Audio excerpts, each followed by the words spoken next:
구약성경 17페이지 창세기 15장 6절 말씀. 우리 찾으셨으면 한 목소리로 같이 볼까요? 예, 같이 읽어보겠습니다. 시작. 아브라함이 여호와를 믿으니 여호와께서 이를 그의 의로 여기시고. 아멘. 예, 오늘도 하나님의 은혜가 우리 가운데 충만하기를 간절히 소망합니다. 예, 오늘은 아브라함에 대해서 두 번째 시간, 오늘 아브라함에 대해서 이제 전체적으로 다 끝내볼까 합니다. 지난번에 말씀을 드릴 때는 아브라함이 이제 그 아버지 테라와 함께 우르를 떠나서, 그죠? 갈대아 지역에 있는 그 우르를 떠나서 하란까지 가는, 이 거리 계산법에다 조금 다른데 거의 뭐 1000km 가까이 되는, 900km가 넘는 1000km 가까이 되는 그러한 정도의 이 길이로 되는 그 하란까지 가서, 원래는 데라가 이제 가나안까지 가려고 그랬잖아요. 그러다가 거기서 멈췄어요. 어떻게 이제 또 주장하냐에 따라서 데라가 살아 있었느냐, 아니면 하란에서 죽었었느냐, 뭐 이제 여러 가지 의견은 있지만 어쨌든 거기서 데라는 멈췄고 거기서 이제 사망을 했고, 하나님께서는 이 아브라함을 부르셔서 지시할 땅으로 가라, 그렇게 해서 이제 떠나갔어요. 근데 사실 아브라함은 가나안 땅으로 가는 것 자체를 몰랐던 것 같아요. 물론 신약 성경에서도 갈 바를 알지 못하고 떠났다라고 얘기하고 있지만, 이 자체가 왜 그러냐면, 가나안은 어디서부터 가나안이냐면 시돈의 지역부터 가나안이에요. 그러니까 보통 말하는 이스라엘 지역 그 위쪽부터, 그래서 이 시돈과 도로가 있는 이 지역부터 이제 가나안으로 치기 때문에, 사실은 가나안까지만 목표였다면 굳이 그 아래쪽 세겜까지 내려가서 거기서 이제 제단을 쌓고 하나님 앞에 제사하고 거기서부터 이제 정착을 했을 이유가 없는 거예요. 왜냐하면 생각을 해보면 이 가나안으로 들어와서도 쭉 내려가서 세겜까지 오는 사이에 뭐가 있어요? 갈릴리 호수가 있어요. 갈릴리 호수는 상당히 크잖아요. 마르지 않는 호수입니다. 바다라고 불릴 정도로 상당히 큰 호수고, 다양한 어족 자원들이 있는 그러한 바닷물이 아니기 때문에 얼마든지 농업용수도 쓸 수 있는 그런 물이 된단 말이에요. 그런데도 불구하고 그 땅을 다 지나서 세겜 땅, 그 자리로, 그린심산과 에발산이 있는 그 가운데 있는 골짜기에 그쪽에 이제 있는 세겜 땅으로 와서 그 모래 상수리 나무 아래서 하나님 앞에 제사하고, 거기서부터 이제 그 거주하는 것은 점점 이제 아래로 내려가죠. 그래서 베델과 아이 사이에서 장막을 치고 거기서 또 제단을 쌓고 제사를 하고, 또 나중에는 네게부 지역을 지나서 나중에 이 가모빈들이니까 애굽까지 갔다가 거기서 이제 위기를 맞고 다시 쭉 올라와서 결국에는 이제 브엘세바와 나중에는 헤브론에서 아예 정착을 하게 되는 그런 이제 과정들을 쭉 이제 있게 된다는 거예요. 뭐 그런 과정에 대해서 제가 쭉 이번에 설명하려고 하는 건 아니고, 그런데 한 가지 의문이 생겼어요. 물론 갈 바를 알지 못하고 이 오긴 했지만, 그러나 하나님께서 멈추라 하신 곳이 왜 세겜이냐? 가나안에서 가장 중심부거든요. 에브라임 지파가 차지했던 그 땅, 가장 중심부에 있는 그 지역인데, 그렇다고 하면 이것이 뭐 옆에 있는 요단강과 가까이 있느냐? 요단강으로부터도 내륙 쪽으로 약 한 36km 그 정도를 안으로 들어와야 되는 자리예요. 물론 이 자리가 상당히 비옥한 땅이랍니다. 교통도 좋고 비옥하고 강수량도 적당하고, 참 농사짓고, 어떻게 보면 적과 꿀이 흐르는 땅이라고 할 만큼 한 곳이 이제 세겜 지역이라고 해요. 그러니까 그 원주민들이 그 사이에도 상당히 많이 거주했던 지역이고, 나중에 야곱도 그 형을 피해서 갔던 자리가 세겜 지역이었잖아요. 왜냐하면 그곳이 살기 좋고 많은 사람들이 모여있는 곳이니까 그랬던 겁니다. 자, 뭐 물론 거기도 나쁜 땅은 아니었는데, 그러면 굳이 왜 하나님께서도 그 갈릴리 지역에, 예수님께서도 활동하셨던 그런 지역에 있게 하면 되지 굳이 이렇게 내려오게 했을까? 그래서 제가 사실은 고민을 많이 하면서 막 찾아봤어요. 우리 전사님한테, 전사님 알아? 그리고 물어봤는데 전사님도 모른대요. 예, 학교에서 또 안 배운 것 같아요. 그래서 주석도 찾아봐도 없고. 그런데 이제 제가 고민을 하면서 한번 찾아봤어요. 찾아보다 보니까 보이는 여러 가지 이유들이 있더라고요. 첫째로는 갈릴리 지역이요. 거기서부터 요단강이 이제 내려옵니다. 물론 갈릴리 호수로 모여드는 이 물도 뭐 여러 가지 이제 발원되는 발원지가 있죠. 거기서부터 이제 모아져서 갈릴리 호수가 만들어지고 거기서부터 내려오는 물이 요단강을 건너서 지나서 저 밑에 있는 어디예요? 그 사해로 모여들어서 사해는 민물이 들어옴에도 불구하고 그 물이 계속적으로 사용하면서 아주 짠 물이 돼버렸잖아요. 그러니까 염기가 아주 없지는 않는 거죠. 우리가 먹는 물들도 사실상 아마 이렇게 분석해 보면 뭐 성기가 아예 없지는 않을 거예요. 네. 그런 미네랄이나 이런 것들이 다 결국에 소금과 연관이 되니까. 그런데 이제 문제는 뭐냐면 거기서부터 내려오는 이 물이 이제 이 사이까지 오는 물이 평상시에는 상당히 충분하답니다. 예. 왜냐하면 이스라엘은 이른 비와 늦은 비가 우기가 있어요. 우기에 시작되는 그 때에 있는 것이 이른 비고, 그 다음에 우기가 끝난 데쯤에 있는 것이 늦은 비고, 뭐 그런다고 하더라고요.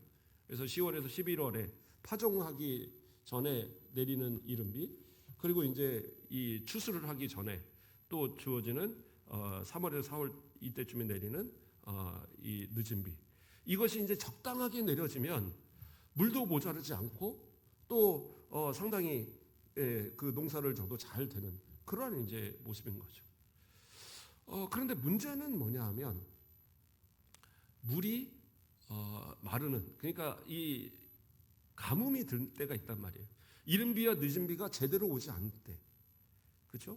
그러니까 이른 비와 늦은 비라는 것은 자 신명기 11장 13절에서 14절을 보면 내가 오늘 너희에게 명하는 내 명령을 너희가 만일 청종하고 너희 하나님 여호와를 사랑하여 마음을 다하고 뜻을 다하여 섬기면 여호와께서 너희 땅에 이른 비 늦은 비를 적당한 때에 내리시리니 너희가 곡식과 포도주와 기름을 얻을 것이요.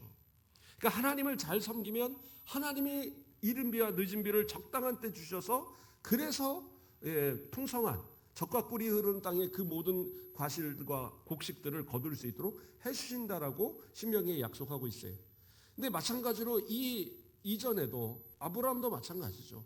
하나님의 복 가운데 그 세겜에서 또는 그 이 남반구 지역에서 잘 지낼 수 있는 것은 하나님이 그 땅에 복을 주셔야 되는 거예요. 근데 이 이른 비나 늦은 비도 안 내려도 문제지만 때를 맞춰 이것이 내리지 못해도 문제가 되는 거예요. 그렇죠? 파종 때가 제대로 그때 비가 내리지 않으면 파종을 해도 이게 다 말라 죽어버릴 거 아니에요. 그러니까 적당한 때에 내려야 되는데 너무 늦게 내려도 안 되고 너무 먼저 내려서 아주 막 몽땅 내려버리고 폭우가 되어지면 그러면 어떻게 돼요? 그 땅에 파종할 수 있는 그런 상태가 아니죠. 그러니까 이러한 일들이 참 어려움이 있어요. 그래서 이 세겜과 그 이하의 이 내륙 지역들은 한마디로 이 이른 비와 늦은 비 이런 모든 것이 적당한 때 잘 내려야지만 풍족하고 젖과 꿀이 흐르는 땅이 될 수 있는 거지. 이것이 잘못된 때 내리거나 아니면 안 내려버리거나 이래버리면 그때 가뭄이 들면 뭐예요? 다 사막이 돼버리는 거예요. 요단강도요. 저 갈릴리 호수로부터 이렇게 내려오는 요단강이요. 우기 때는 그 폭이 한 1.6m 정도까지 커진대요. 그러니까 상당히 넓은 강이 되죠. 그리고 높이도 이 깊이도 한 3m, 많이는 한 4m까지도 이렇게 커진답니다. 그러니까 사실은 건너기가 상당히 어려운 강이 돼요. 그런데 이제 건기가 되면 물이 줄어들면 아무래도 그 갈릴리 호수로부터 오는 물도 줄어들 거 아니에요. 그랬을 때는 어느 정도 되냐면 약 폭이 한 30m 폭이고 깊이가 한 1m밖에 안 된대요. 1m밖에. 그러니까 사람이 그냥 걸어서 건널 만큼. 그러니까 우리 뭐 동천 뭐 이 정도밖에 안 되는 거죠. 근데 이게 뭐예요? 적당하게 이른 비가 늦은 비가 그래도 내려야지 이게 되는 거예요. 근데 한 해만 물이 안 내려 비가 제대로 안 와봐요. 그러면 어떻게 되겠어요? 요단강도 말라버리는 거예요. 그러니까 요단강 근처에 있다고 그래서 가뭄이 올 때는 이제 장사가 없는 거예요. 그럼 목사님, 그러면 북쪽에 그 다시 위로 올라가서 갈릴리 지역에 있으면 되지. 왜 이 아브라함이 저 남방으로 내려갔을까요? 가뭄이 들었을 때. 그래서 애굽으로 갔잖아요. 그리고 이제 그래서 또 하나의 고민이 생겨서 한번 찾아봤어요. 그랬더니 이 갈릴리 호수가요. 이 지중해에 있는 이 바다 있잖아요. 바다하고 높이가 어떻게 되냐면 보통은 바다보다 강이 더 높지 않나요? 그렇죠? 아닌가요? 강이 바다로 흘러가잖아요. 그러니까 강이 더 높아야지 바다로 흘러갈 거 아니에요. 바다가 더 높으면 바닷물이 강을 따라서 역류를 하겠죠. 그런데 이 갈릴리 호수는 바다보다 212m가 아래로 내려가 있답니다. 그러니까 바다가 더 높아요. 200m가 더 높은 거예요. 그럼 사해는 어느 정도 될까요? 사해는 400m가 넘는답니다. 바다하고 높이 차이가. 그래서 갈릴리 호수로부터 이 사해로 들어가는 물이 이렇게 흘러가는 게 당연히 경사가 있으니까 흘러갈 수밖에 없는 거예요. 자, 그런데 갈릴리 호수의 인근이 만약에 다 가뭄이 들었다 이거예요. 그래서 저 헐몬 산으로부터 내려오는 뭐라고 그럴까요? 발원지에서부터 나오는 이런 문들도 다 줄어들 것이고, 그랬을 때 갈릴리 호수를 가져다가 농사를 짓고 또는 저 초원이 있는 데다가 물을 뿌려서 뭐 수로를 만들어서 거기다가 이제 다시 이렇게 풀들이 자라게 해서 이 짐승을 먹이고 할 수 있느냐? 없겠죠. 왜요? 한참 낮은 곳에 있으니까. 지금 같으면 우리가 모터를 돌려갖고 다 위로 뭐 끌어올리고 해서 땅속에 있는 물까지도 뽑아서 하겠지만, 그러나 그때는 그런 기술이 없잖아요. 물을 역류시킬 수 있는 기술은 없어요. 물을 높은 곳에서부터 낮은 곳으로 해서 수로를 만들어서 뭐 이렇게 석음이나 도시로 끌어들이는 그런 관계수로들은 그 당시도 아마 있었던 걸로 알아요. 예, 이 고고학이나 이런 데를 보면. 그런데 문제는 뭐냐? 낮은 물을 끌어올리는 능력은 없어요. 그러니까 사막에 오아시스가 있으면 오아시스만 이렇게 풀이 자라는 것처럼, 나머지는 다 사막인 것처럼 가뭄이 나면 이 동네도 별 수 없는 동네가 되겠죠. 그러니까 그렇게 따지면 그 다음의 방법은 어디냐? 애굽밖에 없는 거예요. 애굽의 나일강은 그러니까 전 세계 가운데도 가장 큰 강들 중에 3대 강 중에 하나고 또 가장 긴 강 중에 하나라고 합니다. 그런데 이 강은 뭐냐? 마르지 않아요. 마르지 않는 강입니다. 웬만해서 마르지 않고 오히려 뭐예요? 우기가 때문에 범람을 해갖고 주변 지역을 막 물이 넘쳐나서 사람이 사는 지역까지도 물이 막 들어온대요. 근데 그 사람들은 그걸 항상 그렇게 당했기 때문에 준비가 돼 있는 거예요. 근데 그것을 좋아하고 그쪽 지역에 살아요. 애국 사람들은. 왜 그러느냐? 그것이 한 번씩 범람할 때마다 거기서부터 넘어오는 이 토사들이 상당히 땅을 비옥하게 만든대요. 그러니까 땅이 너무 비옥해지니까 뭐 거기서 무엇을 심어도 되고, 또 가뭄이라고 해도 이 물이 충분하니까, 그러니까 이 요단강처럼 마를 일도 없고, 그러니까 아주 이 물이 좋고 풍부하죠. 그러니까 가뭄이 되면 사람들이 아마 아브라함뿐만 아니라 다른 사람들도 애굽 근처로 가게 될 거예요. 근데 하나님은 뭐예요? 애굽으로 가는 걸 원하지 않으셨어요. 그리고 그가 자기 아내를 누이라고 했다가 이 사람들이 그 아브라함이라는 사람이 데려온 이 사레라는 여인이 너무 아리따습니다. 이거 저 후궁으로 좀 드리십시오. 해갖고 끌고 갔다는 거 아니에요. 하나님이 안 살려주셨으면 큰일 났죠. 거기서 위기를 겪고 나서 다시 이제 턴을 해서 다시 올라가는, 베델과 아이 사이로 네게브를 지나서 올라가서 다시 세겜을 또 이 브엘세바와 헤브론으로 이렇게 쭉 이어지는 그런 과정을 겪게 된 겁니다. 그래서 생각을 해보면 하나님께서 왜 가나안 중심부로 이끌어들였고 가뭄의 때에 저 애굽으로 간 그 아브라함을 돌아갈 수밖에 없고 다시 애굽으로 못 내려갈 정도로 그러한 이 상황을 만들어서 올라가게 하셨느냐? 아까 읽었던 신명기에 있는 말씀과 동일한 말씀이에요. 뭐예요? 너희가 만일 청종하면, 너희의 하나님 여호와를 사랑하여 마음을 다하고 뜻을 다하여 섬기면 여호와께서 너희 너희의 땅에 이른 비 늦은 비를 적당한 때에 내리시리. 그러니까 하나님 잘 섬기고 하나님 말씀 순종하면 주시는 그 은혜의 이른 비와 늦은 비를 통하여서 충분하게 그 땅에서 농사하고 살 수 있도록 하나님 은혜 주신다는 거예요.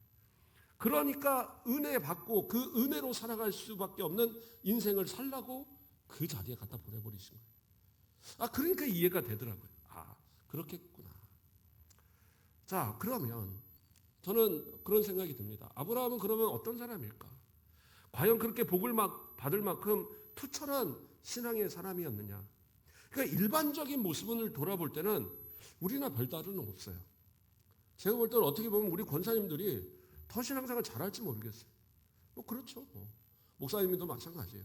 이렇게 말씀을 전하고 또 이렇게 말씀대로 살려고 노력은 하지만 그러나 우리 성도들을 보면 저보다 더 신앙생활 잘하는 분들이 있어요. 저는 아직도 새벽에 일어나려면 막 힘들고 그러는데 우리 권사님들은 뭐 새벽 예배 없는 날도 나오시고 뭐 나와서 앉아서 뭐 새벽에도 일찍부터 와서 기도하시고 그냥 그게 그렇게 정말 저보다 낫죠. 어떤 면에선. 저희 목사님들하고 가끔 그런 얘기도 하는데 우리가 목사님이 아니라면 수요 예배에 왔을까요? 절반은 안 왔을 거라고 손들더라고요. 그러니까 이게 때로는 그래 목회자니까 더 해야 되는 의무적인 부분도 사실은 있단 말이에요. 그런데 성도들 입장에서는 더 신앙생활을 잘하는 부분도 있죠. 근데 아브라함도 마찬가지인 것 같아요. 내가 이렇게 아브라함을 보면서 보니까 우리 성도들이 아브라함보다 더 신앙생활 잘하는 사람 더 많은 것 같아요. 왜 그러냐? 한번 살펴보면 자, 첫째로 아까 말했던 것처럼 아브라함은 뭐였어요? 자기 아내를 2번이나 그 누이라고. 왜? 그 혹시라도 빼앗기고 자기 죽을까 봐. 애굽에서 한 번, 그랄에서 한 번. 그렇게 해서 아내라고 이 아내를 누이라고 속였다가 뭐 촌수로는 누이가 되고 뭐 어쩌고 이렇게 할 수는 있지만 지난번에 좀 설명을 드렸지만 그러나 이 여인을 그렇게 함으로써 실제로 뺏겼었어요. 그랄에서도 그랬고 이 애굽에서도. 근데 하나님께서 돌려줄 수밖에 없도록 만들었기 때문에 그래서 벗어난 거였어요. 그러니까 아무리 그래도 남편이 여보 내가 이거 참 미안한 얘긴데 그냥 당신 여동생이라 그러고 나 총각 행세 좀 해도 될까? 이거 가만히 두겠어요? 그냥 갖다 뺨을 확 날리고 어디서 이것이 뭐 이러면서 이제까지 사라졌더니 이러냐고 뭐 그러지 않겠어요? 그러니까 이 남편으로서 빵점이에요, 빵점. 또 있습니다. 두 번째로는 뭐예요? 그는 하나님께로부터 아들을 주시겠다는 약속을 받았어요. 그렇죠? 그래서 75세에 떠났고 그리고 85세가 됐을 때 또 한 번 또 그때 하나님께서 아들을 주신다는 약속을 받았어요. 물론 아브라함은 믿었습니다. 안 믿지 않았어요. 그런데 문제는 뭐냐? 그것이 사례를 통해서 주실 거라는 것을 생각하지 못했어요. 그래서 사례가 뭐라고 그래요? 사라가 여보, 나 말고 아들만 낳으면 되는 거 아니야. 우리 이 하갈, 이쁘장한 저 애굽 여인 하갈 이거 데려다가 아이 좀 낳읍시다. 그래갖고 하갈을 통해서 낳은 게 이스마엘이잖아요. 그러니까 남편으로서 진짜 빵점인 것 같아요. 그냥 나는 당신밖에 없어. 아들 없어도 괜찮아. 그냥 당신하고 평생 살다가 당신 죽으면 따라 죽지. 막 이래야지 뭔가 이 사랑받을 만한데 그냥 아내 그래 괜찮아. 뭐 내가 그래 하갈 그래서 아들만 낳으면 됐지. 그랬다가 어떻게 해요? 하갈이 막상 아기를 가지니까 이 배가 불렀다고 그 전까지는 사라의 몸종이라서 사라가 물 좀 떠라 그러면 예 하고 뭐 이러던 아이고 배 아파서 이거 못 움직이겠네 막 이러고 있는 거예요. 그러니까 얼마나 사라가 열이 받아요. 그러니까 뭐라고 그래요? 성경은 학대했다고 나와요. 학대하니까 나중에는 도망갔어요. 도망갔는데 하나님의 사자가 다시 돌아가라 해서 돌아갔죠. 그러니까 그 정도로 좀 어떻게 보면 아브라함은 좀 우유부단함이 있던 모습이었던 것 같습니다. 또 하나는 뭐예요? 이스마엘과 또 하갈이 쫓겨나는 상황이 있었어요. 뭡니까? 이 100세에 얻은 아들 이삭. 그러니까 사라는 90세에 얻은 아들이죠. 근데 이 아들이 이제 자라서 젖을 떼고 나면 그것으로 인해서 잔치를 했단 말이에요. 그러면 그때 나이가 이스마엘이 몇 살 정도 되겠어요? 85세, 86세에 이스마엘을 낳았거든요. 그러니까 이 100세에 얻은 아들이 젖을 띨 정도의 나이면 한 16, 17 그 정도 나이가 돼요. 이스마엘은. 그러면 이스마엘이 성경을 보냐면 이 아이를 희롱한 것으로 나와요. 놀렸다고 나와요. 근데 여기서는 약간 부정적인 의미도 있지만 제가 설교하면서 여러 번 얘기했지만 아니 그 큰 아들이 이제 아장아장 걷는 이 동생을 거기서 놀리는 게 어떻게 놀렸겠어요? 가서 막 때리고 넘어뜨리고 막 발로 차고 막 굴리고 이랬겠습니까? 그냥 이렇게 놀아주고 재밌게 해주고 막 그런 거죠.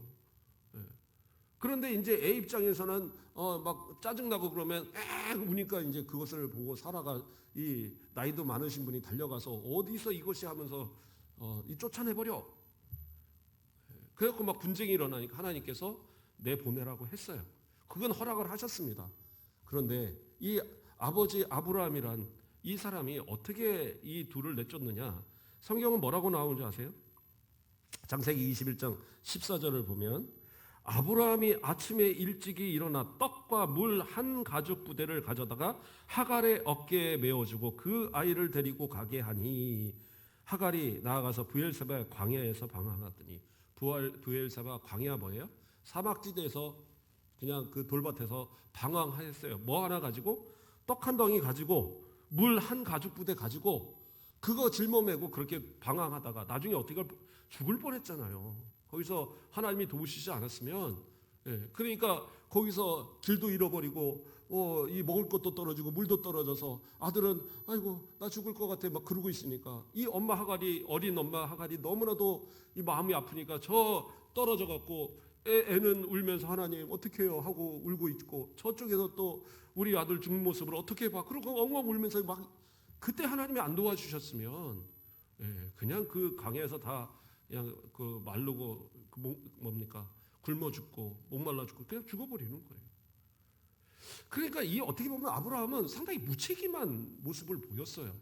그러니까 아버지로서 가정에서는 정말 빵점짜리 남편이요 아버지. 어떻게 보면 그게 아브라함의 모습이었어요. 아니 그런데 도대체 왜 이 아브라함을 믿음의 조상이라고 말을 하느냐?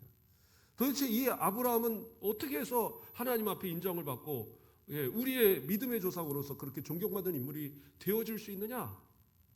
그러나 성경도 그 부분들이 분명히 나타납니다. 뭐예요? 첫째는 그는 하나님의 말씀이라면 아멘으로 믿었어요. 그렇죠? 그래서 우리가 오늘 읽었던 본문에서 뭐라고 그래요? 아브라함이 여호와를 믿으니 여호와께서 이를 그의 의로 여기시니 이렇게 말씀하셨어요. 어떤 말씀을 하셨느냐? 창세기 15장 4절을 보면 여호와의 말씀이 그에게 임하여 이르시되 그 사람이 내 상속자가 아니라 내 몸에서 날 자가 내 상속자가 되리라. 이 말씀을 믿었다라는 거예요. 그러니까 아브라함이 하나님께서 네 몸에서 날씨로 이 후손을 줄 거야 이런 얘기를 하시니까 아브라함이 뭐라고 그랬냐면 아이고 하나님 제가 이제 85세인데 이젠 좀 포기할까 합니다. 우리 내가 집에서 이렇게 기른 우리 종 엘리에셀 얘 참 똑똑하네요. 그냥 양자 삼아서 제 상속자 삼으랍니다. 믿음 없는 얘기했어요. 그랬는데 하나님께서 아니야.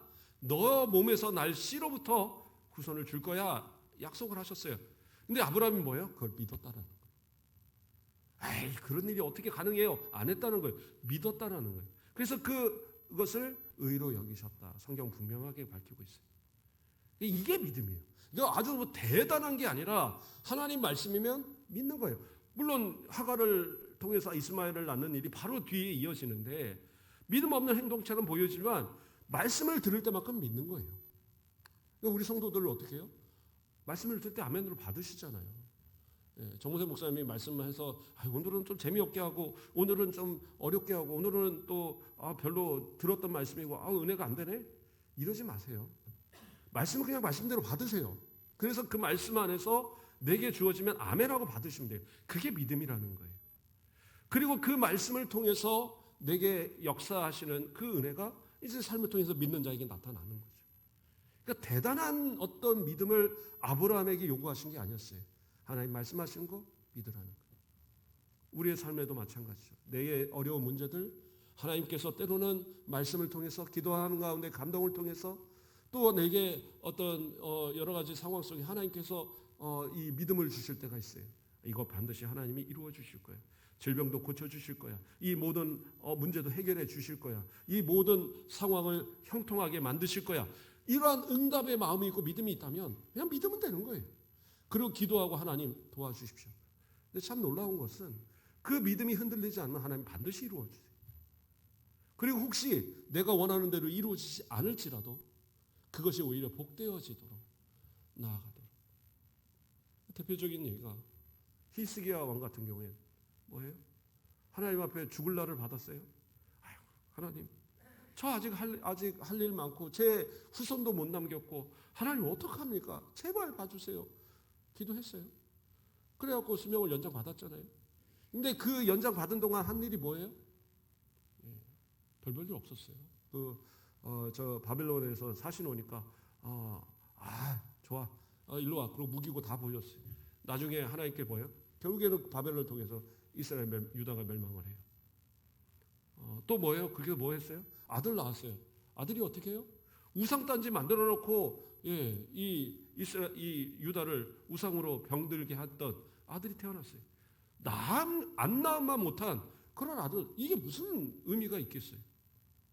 그래서 때로는 하나님의 뜻이 무엇인가를 생각하며 기도하면서 순종하는 것도 그게 복의 길이다라는 거예요. 자, 이러한 모습이 이 모습들인데, 자, 그래서 믿음으로 모습은 뭐예요? 결국엔 믿었다. 그러면 그것이 바로 인정받는 모습이다라는 거예요. 그 다음에 둘째는 뭐예요? 주신 것 모든 것이 하나님의 것이라는 것을 인정했어요. 그래서 주심도 믿었지만 거둬가시는 것도 믿었어요. 그게 뭐예요? 백세에 낳은 아들을 모리아산에서 바쳐라 하니까 네 하고 가다 바쳐요. 창세기 22장 12절에 사자가 이르되 그 아이에게 내 손을 대지 말라. 그에게 아무 일도 하지 말라. 내가 내 아들 내 독자까지도 내게 아끼지 아니하였으니 내가 이제야 내가 하나님을 경외하는 줄을 아노라. 그게 바로 하나님께서 이 아브라함을 믿음을 인정하신 거란 말이에요. 아브라함이 만약에 하나님께 거기서 하나님 백세 주셨다고 왜 뺏어갑니까? 한 번만이라도 그가 반문을 했다면 이 모리아산을 올라가면서 이 이삭이 이 아버지 등에 자기가 메고 있었죠. 이렇게 나무찜은 있고 아버지 횃불은 들고 계시는데 양은 도대체 어디 있습니까? 할 때 미안하다 아들아, 내가 미쳤지 하고 끌고 내려갔으면 믿음의 조상 못 되는 거예요. 만약에 그래 다 해놓고 칼을 들고 찍으려고 하면서 벌벌벌 떨면서 못하고 망설이고 있었다고 한다면 그것도 믿음 아니에요. 그러나 어떻게 해요? 그것을 생각 없이 더 이상 다른 생각 없이 순종해서 칼을 찍으려 할 때에 그때 가서 말리는 거잖아요. 아브라함아 말리시고 그리고 이제야 네가 나를 경외하는 줄을 내가 알았다. 그리고는 저 반대쪽에서부터 하나님께서 끌어올려다가 저 숲을 사이에 놓고 그 조용히 시켜놓은 입을 딱 다물게 해놓은 수량이 그때서야 음메 하면서 소리를 치면서 나 여기 있어요. 여기 대신해서 거기서 제물을 드렸지 않습니까? 이게 아브라함의 믿음이었다라는 거예요. 또 그의 믿음이 나타나는 하나의 모습이 있습니다. 창세기 22장 7절을 보면 하늘의 하나님 여호와께서 나를 내 아버지의 집과 내 고향 땅에서 떠나게 하시고 내게 말씀하시며 내게 맹세하여 이르시기를 이 땅을 내 씨에게 주리라 하셨으니 그가 그 사자를 너보다 앞서 보내실지라 내가 거기서 내 아들을 위하여 아내를 택할지니라. 이게 무슨 말이냐면 하나님께서 이 땅을 주시고 이 땅에서 내 씨를 통하여서 이러한 큰 역사를 주시겠다고 약속하셨는데 그렇다면 뭐예요? 내 아들 주신 씨에 대한 한마디로 며느리도 그 아내 며느리도 하나님께서 주실 것이다라는 믿음이 있었어요. 그러니까 이때 이삭의 나이가 몇이었어요? 40살. 40살이었어요. 이제 어머니가 돌아가신 지 얼마 안 됐어요. 127세에 죽었으니까 이 사라가. 그러니까 그때 이제 몇 년간 이 슬픔에 잠겨 있는. 그러니까 가서 어디 가서 아내 좀 될 만한 착실한 하나님 잘 믿는 사람 찾아와봐. 그래도 못 찾아오고 그냥 맨날 이 밖에 나가서 하늘만 보면서 어머이 하고 있네.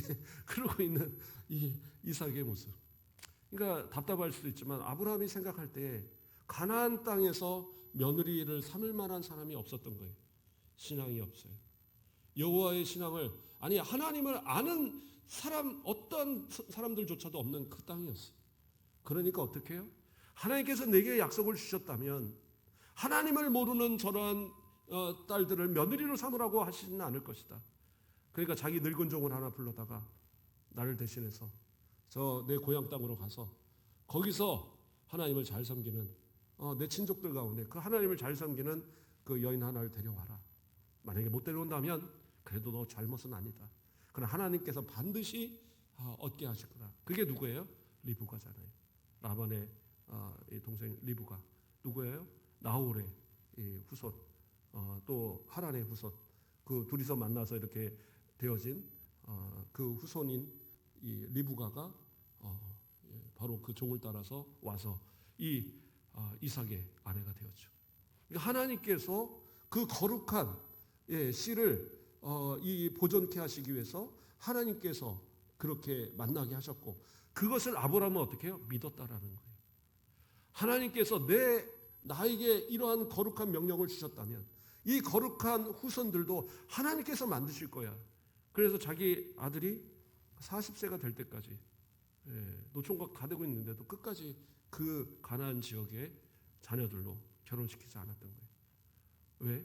하나님께서 약속하신 그 약속을 이뤄갈 후손이 필요했기 때문에. 그래서 아브라함을 통해서 결국엔 어떻게 해요? 이삭을 통해서 야곱을 통해서 그 신앙이 그 후손에까지 이어지는 거잖아요. 그러니까 성경에서 뭐라고 얘기해요? 출애굽기 2장 24절에서 25절 말씀을 보면 하나님이 그들의 고통의 소리를 들으시고 하나님이 아브라함과 이삭과 야곱에게 세운 그 언약을 기억하사 하나님이 이스라엘 자손을 돌보셨고 하나님이 그들을 기억하셨더라. 이스라엘 백성들이 과연 하나님을 몰랐는데 하나님이 그들을 기억해서 가셨을까요?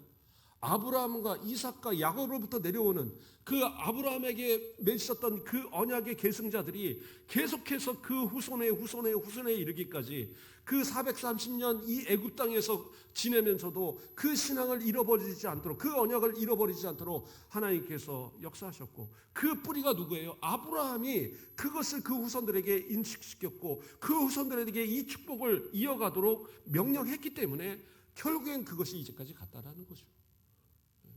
그러니까 하나님께서 그들의 부르짖음을 들으시고 결국에 그들을 구원하시고자 모세를 택하여서 이스라엘 백성들을 약속하신 대로 가나안 땅으로 그 하늘의 별과 같이 모래알같이 그 풍성해진 그 장정만 60만이 넘는 대민족을 이끌어서 저 가나안을 차지하도록 만드시는 역사를 이루셨다는 거예요. 이게 바로 믿음의 조상 아브라함의 모습이에요. 그래서 야고보서에서 뭐라고 얘기합니까? 2장 23절에 이에 성경에 이른바 아브라함이 하나님을 믿으니 이것을 의로 여기셨다는 말씀이 이루어졌고 그는 하나님의 벗이라 칭함을 받았으니 하나님께서 동행하시고 친구라고 여겨주실 정도로 언제든지 찾아와서 말씀하시면 순종하고 따르는 이 아브라함을 벗이라고 여길 정도로 그렇게 살아가셨다라고 야고보는 이야기합니다. 로마서를 통해서 바울도 이야기합니다. 로마서 4장 18절에 아브라함이 바랄 수 없는 중에 바라고 믿었으니 이는 내 후손이 이와 같으리라 하신 말씀대로 많은 민족의 조상이 되게 하려 하심이라. 뭐예요?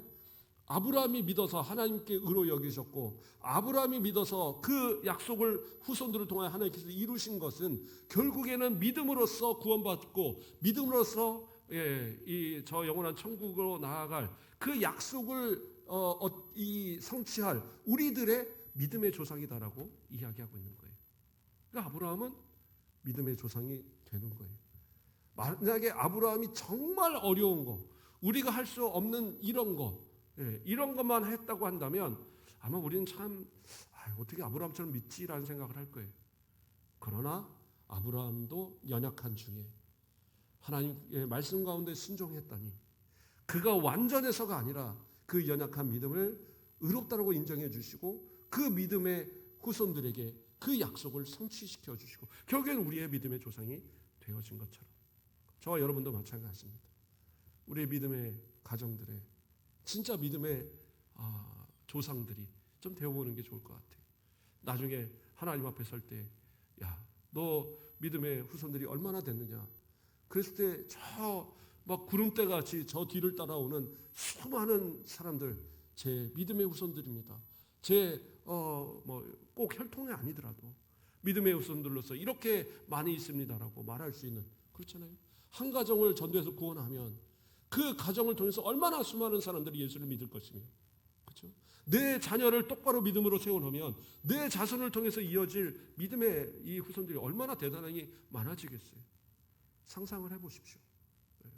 우리 권사님들을 통해서 우리 장로님들을 통해서 우리 집사님들을 통해서 저를 통해서 정말 이 수많은 사람들이 정말 우리 가곡에 속한 모든 성도의 가정이 믿음으로 충만해서 나중에 하나님 앞에 설 때 그 막 하늘의 별과 같이 모래알과 같이 구름대와 같이 막 몰려드는 그들을 보면서 하나님께서 잘했다. 너희 참 잘했다라고 그렇게 칭찬받으면 얼마나 우리가 감격되겠어요. 세상에 어떤 보아 천국에서 어떤 보아보다도 나는 그것이 가장 복되고 기분 좋은 칭찬일 것 같아요. 우리 모든 성도들 아브라함과 같이 연약한 가운데 믿음으로 승리해서 하나님께서 인정하시는 믿음의 승리자들 되길 주님의 이름으로 축원드립니다. 기도하겠습니다. 사랑의 하나님 감사를 드립니다. 우리를 사랑하여 주시고 연약한 가운데서도 주님 앞에 오늘도 나와 예배케 하심을 감사드립니다. 믿음으로 고백하고 믿음으로 순종하오니 주님께서 아브라함에게 주셨던 이삭에게 주셨던 야곱에게 주셨던 모든 축복이 우리를 통해서 우리의 가정과 우리의 교회와 우리가 속한 모든 곳에서 전해지고 이루어질 수 있도록 축복하여 주시옵소서. 감사합니다. 예수 그리스도의 이름으로 기도드립니다. 아멘.